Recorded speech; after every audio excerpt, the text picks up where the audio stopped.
또 이 말씀 우리가 함께 나누는 가운데 주님께서 먼저 그의 나라와 그의 의를 구하라 그리하면 이 모든 것을 더하여 주시라 하신 말씀대로 이 말씀을 여러분과 제가 함께 나누고 이 말씀대로 실천할 때에 하나님께서 우리의 모든 삶도 살펴주시고 은혜 주시는 놀라운 은혜가 있게 되길 주의 이름으로 축원합니다. 우리가 여러분 각각 육신에 많은 문제도 있잖아요.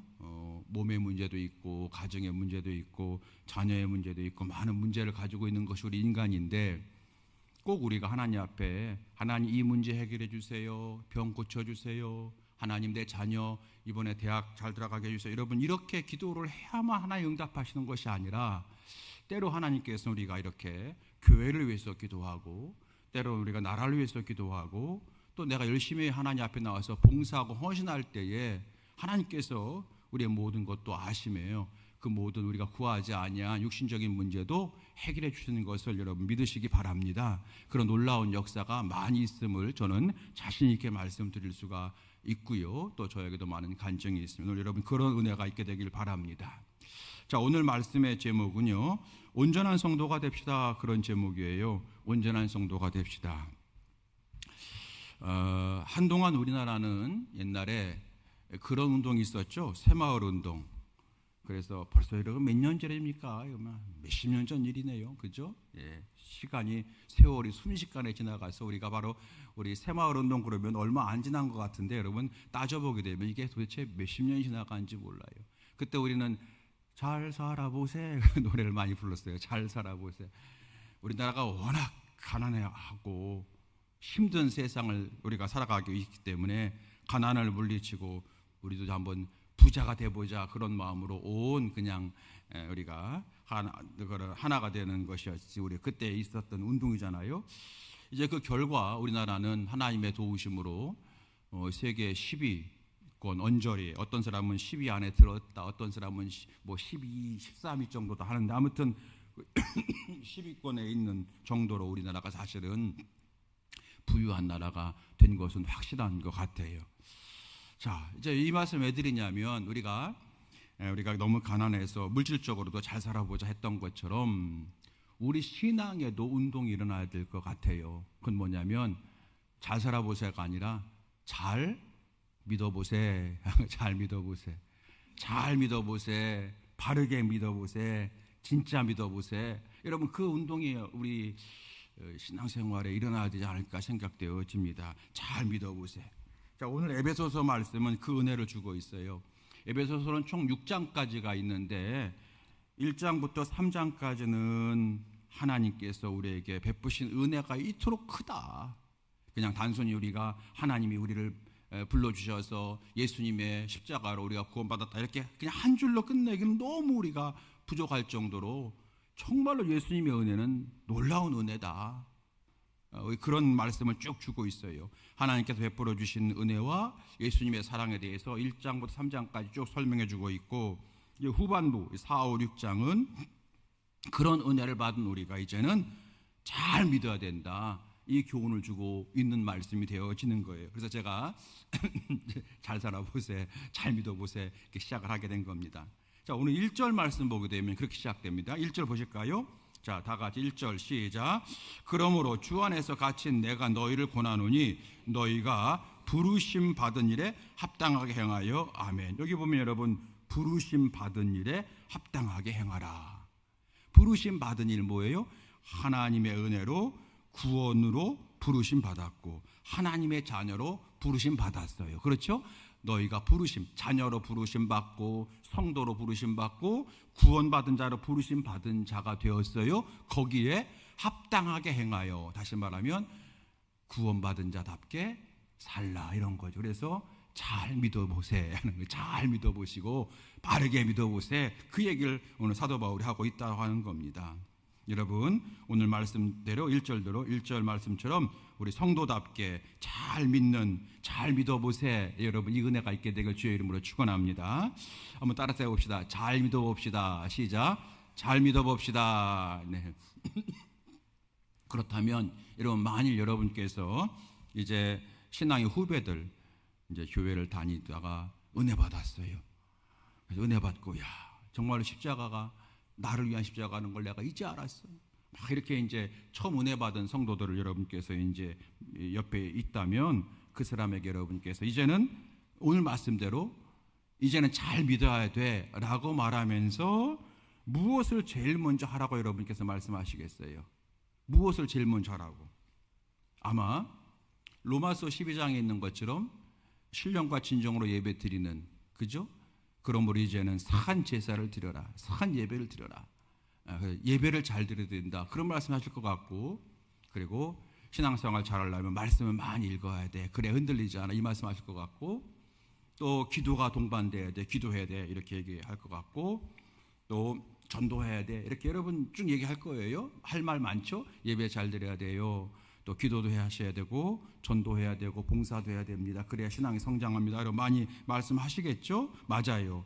그런데 오늘 말씀 보니까 사도 바울이 거기에 또 하나 강조하는 게 있어요. 그게 뭐냐면 하나 되라, 이 말이에요. 하나 되라.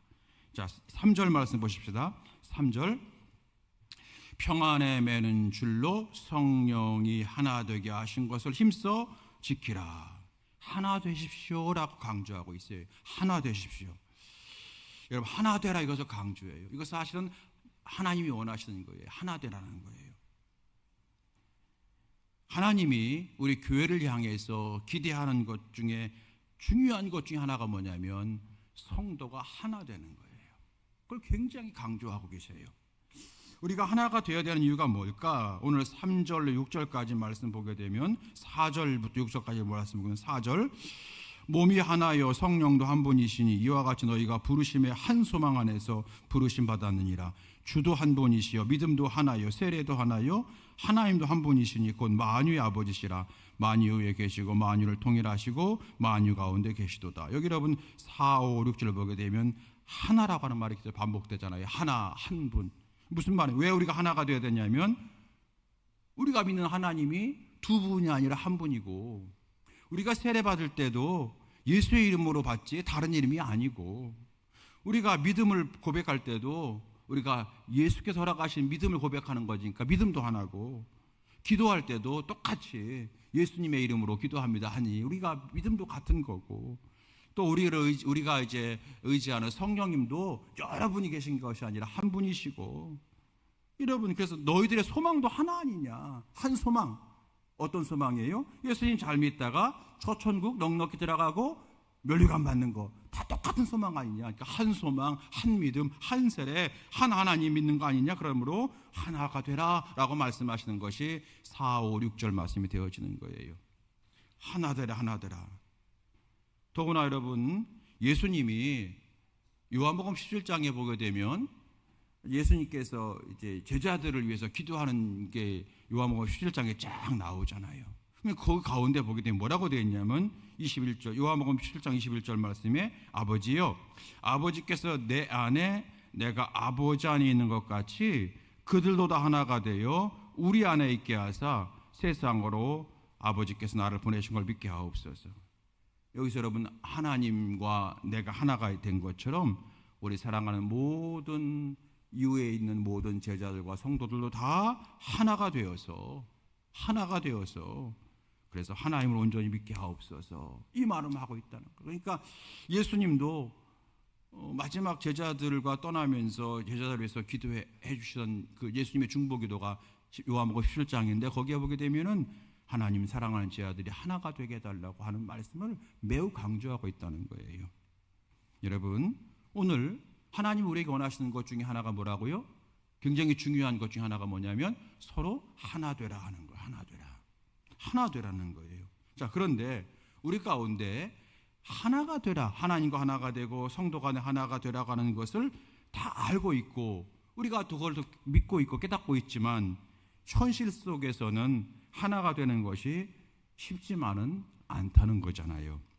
원리는 하나가 되는 게 맞는데 실질적으로는 그렇게 하지 못하는 경우가 우리 가운데 많이 있다는 거예요. 그래서 사도 바울은 그래서 오늘 본문 3절에서 뭐라고 하냐면 이렇게 말합니다. 힘써 지켜라, 이렇게 말합니다. 다시 한번 3절 보세요. 평안에 매는 줄로 성령이 하나 되게 하신 것을 다 같이 시작. 힘써 지키라. 힘써 지키라. 그러니까 하나가 되려면 하나가 돼야 되지 이렇게 생각하면 안 된다는 거예요. 아주 힘써 기도하고 거기에 내가 힘을 다하라는 거예요. 힘써 지켜라. 하나가 되는 것을 힘쓰라 하는 거예요. 힘쓰라. 하나가 되는 것을 힘쓰라라고 말하고 있어요. 그러면서 또한 오늘 2절 말씀에는 하나가 되기 위해서는 4가지 덕목이 필요하다. 물론 4가지만 있겠습니까만은 오늘 2절 말씀 보게 되면 4가지가 있어야 된다. 뭐라고 하냐면 첫 번째 2절 말씀 모든 겸손과 두 번째 온유로 하고 그 다음에 오래 참음으로 사랑하는 것으로 용납하라. 그러니까 겸손과 온유와 오래 참음과 용납함이 있어야 된다는 거예요. 이것이 여러분 우리가 하나가 될 수 있는 그러한 덕목 중에 4가지라는 거예요. 이걸 힘써 지키래요. 첫 번째는 뭐래요? 겸손해라. 성도 간에 서로 겸손하래요. 근데 여러분 성도들은 우리 인간은 본래 여러분 태어날 때부터 겸손으로 태어날까요? 교만으로 태어날까요? 교만으로 태어나요. 우리 그 인간의 그 본성이 그거예요. 그래서 우리는 늘 겸손하려면 훈련하고 여러분 힘써 지켜야만 겸손이 되어지는 거예요. 예수님도 그래서 마지막에 제자들의 발을 세족씩 제자들의 발을 직접 씻어주시면서 너도 이렇게 서로 씻어주는 자가 되라. 서로 겸손히 발을 씻어주는 자가 되라. 여러분 이렇게 우리에게 알려주셨잖아요.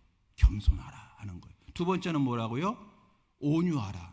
여러분 온유는 뭡니까? 온유는 세상 사람들은 온유하다 그러면 아주 본성적으로 착하고 마음이 너그럽고 이런 걸 온유하다고 하지만 여러분 아시잖아요. 성경에서 말하는 온유는 뭐예요? 그 말로 많이 설명 들으셨죠? 말. 길들여진 야생마. 그러니까 길들여진 야생마예요. 그러니까 그냥 이 말이요. 힘과 열정이 있어요. 아주 그냥 막 천리마 같은 그런 말이야. 그런데 그 말이 막 다닐 수가 있지만 주인이 고삐를 딱 잡고 이리야 그러면 가지만 막 하고 싶어도 우어 그러면 딱 쓰잖아요. 여러분 그렇죠? 그게 온유예요. 그게 여러분 성경적 원어로 온유한 거예요. 무슨 말입니까? 통제가 되는 사람. 누구에게? 주인에게. 우리의 주인은 누구예요? 우리 주님이시죠. 주님에게 통제가 되는 사람. 예수님도 그래서 나는 겸손하고 온유하니 그러셨잖아요. 그 똑같은 거예요. 예수님도 성령으로 하나님으로 통제가 되는 거예요. 그래서 여러분 늘 온유하라는 거죠. 우리가 다른 사람을 대할 때에 늘 주님의 말씀으로 통제가 되어지는 성도의 성품을 우리가 힘쓸 때에 우리는 하나가 될 수 있다는 거예요. 여러분 하나님께서 우리에게 명령하시는 것은 다 예비된 은혜와 축복이 있는 줄로 믿습니다. 오늘 하나가 되라라는 말씀에는 다 예비된 은혜가 있고 축복이 있는 거예요. 첫 번째 겸손, 두 번째 온유, 세 번째 오래 참음. 오래 참음은 여러분 뭐 설명할 필요가 없죠. 오래 참아야 되는 거죠. 여러분이 자녀들을 향해서 오래 참으시잖아요. 우리 여자 성도님들은 남편한테 오래 참으시죠. 네. 그렇게 참는 거에 여러분 한 10분의 1 정도만 자녀를 향해서 참는 거에 10분의 1 정도만 성도 간에 있으면 아마 천국 될 것 같아요. 그리고 네 번째 뭐예요? 용납이래요. 여러분 용납이 뭡니까? 그대로 받아주는 거잖아요. 내 모습 이대로 주 받으옵소서. 그죠? 그러니까 내 모습 그대로 주님께 받아달라고 하는 것처럼 서로 받는 거예요. 용납하는 거예요. 여러분 우리 성도들은요 다 장단점이 있어요. 여러분 동의하시죠? 아마 여러분 제가 시간만 되면 우리가 뭐 수련회 한다면 다 둘씩 짝져가지고 상대방 우리 장로님, 권사님, 집사님 장점을 좋은 점을 얘기하라고 하면서 한 바퀴 쭉 돌고 싶어요. 그러면 여러분 한 사람에게 하나씩은 다 장점이 있어요. 근데 우리는 본성적으로 장점보다는 저 사람 왜 저래? 저 사람은 저러고서도 집사님이야? 라고 하는 그런 안 좋은 모습만 보는 우리의 본성이 있다는 거예요. 여러분 용납하라. 그대로 받아요. 여러분 우리가 이 예배소서 말씀이 뭐예요? 함께 지어져 가느니라. 함께 공사 중인 거예요. 그래서 항상 좋은 점 우리가 칭찬하고 조금 안타깝고 아쉬운 점 왜 없겠어요, 여러분? 여러분께서 저를 볼 때도, 이 목사를 볼 때도 여러분 분명히 우리 목사님 좋은 면이 있지만 때로 우리 목사님 조금 그런 면 있어요, 없어요, 여러분? 예, 누가 있다고 하는데 들었어. 누굴까? 여러분, 목사도 그런데, 목사도 여러분 보실 때에 우리 목사님이 좋은 면도 있지만 이런 면은 우리 목사님이 조금 인간적인 면이 있는 거잖아요. 어떤 사람은 좀 있잖아요. 그거 있으시네. 근데 목사도 있는데 여러분, 성도는 왜 없겠어요? 더 많잖아요, 여러분. 그렇죠? 예. 그러니까 서로 용납하라는 거예요. 자, 어떤 거 줬어요? 겸손, 온유, 오래 참음, 용납. 이 네 가지를 우리가 붙잡고 힘써 지킬 때에 하나님께서 뭐라고 말씀하신다고요? 부르심 받은 일에 합당하게 행하는 거야 라고 말씀하시는 거고, 우리가 쉽게 말하는 게 아까 뭐예요? 잘 뭐 해보세? 믿어보세. 잘 믿는 성도 되는 이 모습이라는 거예요. 그래서 온전한 성도가 되는 거. 여러분이 네 가지를 잘 기억하셔서 하나가 되기를 힘쓰셔서, 그래서 여러분 잘 믿어보세. 할렐루야. 그 은혜가 있게 되기 바랍니다. 두 번째는 오늘 말씀에 볼 때에 잘 믿는 것, 첫째는 하나가 되길 힘쓰는 거고요. 두 번째는 받은 은사로 봉사하며 교회를 세우는 자가 잘 믿는 겁니다. 받은 은사. 여러분, 은사가 뭡니까? 은사는 쉽게 말하면 내가 하나님께 받은 재능이에요. 독특한 감정, 장점이라고 할 수 있어요. 그러니까 내가 잘하는 거, 그게 은사예요. 내가 좋아하고 내가 잘하는 게 은사예요. 내가 관심이 많은 게 은사예요. 예, 그게 은사예요, 여러분. 은사가 다 틀려요, 여러분. 저랑 저희 사모랑 같이 텔레비전이나 뉴스를 보더라도 제가 주목해서 보는 뉴스가 있고 사모가 주목해서 보는 뉴스가 있어요. 그건 관심사가 다르기 때문에 그런 거예요. 예, 그래서 그 관심사가 있어요. 그래서 내가 그 일을 하면 시간 가는 줄 막 몰라. 그게 여러분 하나님께서 내게 주신 은사다 생각하시면 여러분 90점 될 것 같은데, 여러분 그게 나의 은사예요. 그 은사로 교회를 섬기는 것이 마땅하다라고 말씀하세요. 오늘 11절 말씀 보십시다. 11절 다 같이. 자, 시작. 그가 어떤 사람은 사도로, 어떤 사람은 선지자로, 어떤 사람은 복음 전하는 자로, 어떤 사람은 목사와 교사로 삼으셨으니. 여기 여러분 이게 은사예요. 사도의 은사, 선지자의 은사, 복음 전하는 자의 은사, 목사의 은사, 교사의 은사. 여러분 이 은사가 이것만 있는 게 아니에요. 이게 여러분 설명이 필요하지만 이 시간 그 설명할 필요는 없는 거고요.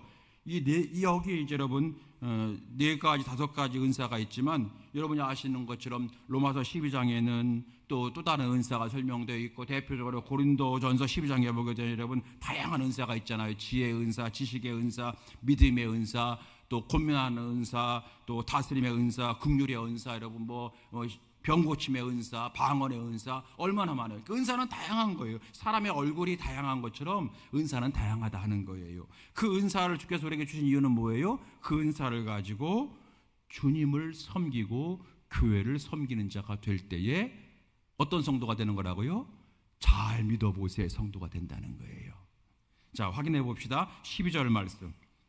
하나님께서 은사 주신 이유 12절. 자, 다 함께 12절 시작. 이는 성도를 온전하게 하여 봉사의 일을 하게 하며 그리스도의 몸을 세우려 하심이라. 아멘. 여러분, 이 은사를 가지고 서로 섬길 때 내 신앙이 온전해지고, 그리고 봉사하는 일을 함으로 하나님 기쁘시게 하고 그리스도의 몸을 세우려 하심이라. 그리스도의 몸이 뭐예요? 교회잖아요. 교회는 그리스도의 몸이잖아요. 그리스도의 몸을 세워나가는, 그리스도의 몸인 교회를 세워나가는 성도가 된다는 거예요. 다 같이 따라합시다. 온전한 성도, 봉사자, 교회를 세우는 사람. 여러분 이것입니다. 그래서 첫 번째는 하나가 되기를 힘쓰는 사람이 잘 믿는 거고요. 두 번째는 받은 은사 가지고 서로 섬기고 교회를 섬기는 것이 잘 믿는 거예요. 예, 잘 믿는 거예요. 마지막 세 번째입니다. 세 번째는 성숙한 신앙인데요, 흔들리지 않는 자가 될 때 잘 믿는 거예요. 우리의 신앙이 여러분 흔들릴 때가 얼마나 많아요. 우리 여러분 상한 갈대와 같이 우리 신앙은 매일 흔들리잖아요. 어떤 때는 환경 때문에, 어떤 때는 사람 때문에, 어떤 때는 내 몸 때문에, 어떤 때는 내 스스로의 어떤 감정 때문에 얼마나 많이 우리 신앙이 흔들립니까? 그때 여러분 잠깐 흔들릴 수 있지만 다시 오뚜기처럼 탁 올라오는 거예요. 그게 성도예요. 여러분 흔들리는 거에 대해서 나는 흔들릴까 생각할 필요 없어요. 왜냐하면 저도 흔들리거든요. 표를 안 내서 같이 흔들려요. 근데 흔들리는데 얼른 오뚜기처럼 다시 서는 게 여러분 온전한 성도가 되는 거예요. 그래서 여러분 흔들렸다가 목사는 제가 자주 말씀드리죠. 목사는 아침에 흔들렸으면 점심에 딱 오뚜기처럼 오는 게 목사고, 우리 장로님들은 저녁 때 딱 올라오면 장로님이고, 물론 얼른 점심 때 올라오면 더 훌륭한 장로님이고, 우리 권사님들도 여러분 한 밤새 흔들렸다가 그 다음날 새벽기도 하면 딱 와야 되는 거고, 우리 집사님들은 조금 봐줄게요. 한 3일쯤 지나서 수요 예배 드리면서 딱 오는 거예요. 여러분 그게 온전한 성도라는 거예요. 잘 믿어보세요. 그래요. 우리 다 흔들릴 수밖에 없어요. 그때 여러분 얼른 일어서는 거예요. 그게 여러분 성숙한 성도라는 거예요. 자, 제가 이 말씀을 왜 드렸냐면 그 근거가 13절, 14절 말씀. 13, 14 보십시다. 13절, 14절. 자, 함께 읽어보겠습니다. 13, 14 시작. 우리가 다 하나님의 아들을 믿는 것과 아는 일이 하나가 되어 온전한 사람을 이루어 그리스도의 장성한 분량이 충만한 데까지 이르리니, 이는 우리가 이제부터 어린아이가 되지 아니하여 사람의 속임수와 간사한 유혹에 빠져 온갖 교훈의 풍조에 밀려 요동하지 않게 하려 함이라. 아멘. 요동하지 않는다 무슨 말이에요? 흔들리지 않는다. 그러니까 어린아이들은 잘 흔들리잖아요. 우리는 어린아이가 아니다. 우리 여러분 육신적으로 말하는 게 아니라 신앙적인 거 말하는 거. 우리는 이제 신앙적으로 어린아이가 아니다 하는 거예요. 여러분 그러므로 신앙도 어른 신앙이 있고 어린이 신앙이 있는 것 같아요. 이건 여러분 오래 믿었고 저 믿은 지 얼마 안 되었고 이 차이가 아니에요. 어떤 사람은 믿자마자 얼마 안 돼서 어른 신앙으로 딱 서 있는 사람이 있고, 어떤 분은 10년 20년 믿어도 어린아이 같은 신앙이 있는 사람이 있어요. 여러분 사도 바울은 고린도 교회 교인들에게 여러분 어린아이 같은 모습을 벗어버려야 됩니다라고 몇 번 강조했잖아요. 심지어 교회를 열심히 다니고 막 방언도 하고 예언도 하는데, 그런데 어린아이 같은 사람이 많다 하는 걸 말씀했던 것이 있어요. 고린도전서 3장에 보게 되면은 이렇게 설명되고 있어요. 내가 너희를 젖으로 먹이고 밥으로 아니하였노니 이는 너희가 감당하지 못하였거니와 지금도 못하리라. 너희는 아직도 육신에 속한 자로다. 너희 가운데 시기와 분쟁이 있으니 어찌 육신에 속하여 사람을 따라 행함이 아니리요. 여러분 이 말씀 고린도전서 3장 2절 3절 말씀. 어린아이들은 여러분 젖만 먹잖아요. 젖 먹어요. 그죠? 우리 지안이는 젖을 먹고 이유식을 먹고 그렇잖아요. 아니 국수도 먹더라고 벌써. 아주 그래서 나중에 훌륭한 아빠 엄마의 일을 뒤를 이어서 우리 교회에 훌륭한 찬양 리더가 되지 않을까 꿈꿔보는데, 여러분 우리 성도들이 하나님 말씀을 들을 때에 어린아이 같은 신앙은 젖과 같은 그런 말씀만 좋아해요. 무슨 말씀이에요? 젖. 위로해주고 격려해주고 칭찬해주고. 그게 필요 없는 건 아니지만 그것만 계속. 근데 여러분 밥은 뭐예요? 밥은 여러분 내가 씹어야 되고 그리고 내가 넘겨야 되고 그러는 거예요. 그러니까 어린아이 같은 신앙은 젖과 같은 말씀만 좋아하는 사람이지만 어른의 신앙은 밥과 같이 딱딱한 말씀도 좋아한다는 거예요. 그런데 대표적으로 고린도 교회 성도들 가운데서는 어린아이 같은 신앙인들이 있어서 육신에 속한 자, 시기와 분쟁이 있는 자가 많이 있었다는 것을 사도 바울이 고린도 교회 교인들에게 책망한 것이 말씀이 있잖아요. 여러분 성숙한 성도가 될 수 있게 될 주의 이름으로 축원합니다. 오늘 말씀 마칠게요. 굉장히 내용이 많지만 날도 더워서 제가 줄였어요. 여러분 핵심은 다 드린 것 같아요. 여러분 미숙이는 적고, 우리 교회 미숙이가 있긴 있는데 우리 박미숙 집사님이 있는데, 여러분 미숙이는 그 미숙이가 아니라 따라합시다. 미숙이는 적고 성숙이는 많아져야 합니다. 우리 교회 성숙이 있나? 없죠. 예, 제가 볼 성숙이. 미숙이는 적고, 우리 박미숙 집사님 귀가 따갑겠네. 미숙이는 적고 성숙이는 많아져야 돼. 할렐루야. 저를 포함해서 오늘 그 말씀하고 있는 거죠. 자, 여러분 말씀 마칩니다. 오늘 설교 제목은 온전한 성도가 됩시다 그러는 거예요. 온전한 성도가 됩시다. 잘 믿어봅시다. 제대로 믿어봅시다. 바르게 믿어봅시다. 여러분 그걸 말씀드린 건데, 사실은 이렇게 말씀드린 저도 온전한 목사가 되지 못함에 너무나도 부끄러워요. 어제 제가 어떤 우리 연예 모 감독님 두 분을 제가 함께 만나고 식사하면서 이제 얘기를 했는데, 얘기하면서 정말 나는 온전하지 못하다, 정말 나는 이렇게 부족한가, 이런 그런 생각을 많이 했어요. 그런데 여러분, 우리가 다 온전하지 못하지만, 그러나 에베소서 말씀에서 뭐라고 했어요? 우리는 다 무슨 중이라고요? 공사 중이라는 거예요. 여러분, 공사 중. 어떤 사람은 지금 1층 건물을 짓고 있고, 어떤 사람은 지금 석가래를 짓고 있고, 어떤 사람은 여러분 지금 뼈대를 만들고 있고, 어떤 사람은 여러분 지금 도배하고 있고 그런 거예요. 다만 그냥 몇십 년 가도 계속 기초 공사만 하는 그런 사람만 안 되면 되는 거 아니겠어요?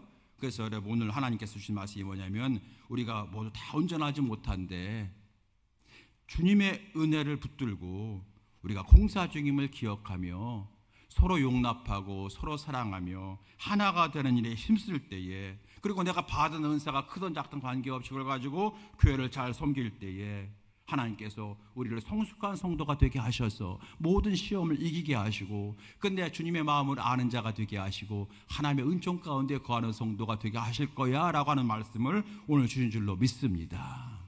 우리 다 공사 중이에요. 혹시 여러분 오늘 집에 가셔서 여러분 사랑하는 남편이, 사랑하는 아내가 조금 이상한 소리 하면은 그냥 속으로 그러세요. 아유, 저 인간 아직 공사 중이구나. 공사 중이에요. 혹시 여러분 신앙생활 저랑 같이 하면서 여러분 볼 때 여러분 담임 목사가 조금 인간적인 모습이 보게 되면, 우리 목사님도 가끔 공사해, 이렇게 생각하시면 되겠습니다. 서로 그러면서 온전한 성도가 되는 것이 오늘 하나님의 뜻이 되는 줄로 믿습니다. 사랑하는 성도 여러분, 우리 함께, 저와 함께 온전한 성도가 되어가는 우리 모두가 다 될 수 있게 되기를 예수님의 이름으로 축원합니다. 그래서 우리가 찬양 함께 부르는데요, 제가 찬양을 찬송가 411장에서 바꿨어요. 바꿨는데 전달 받으셨죠?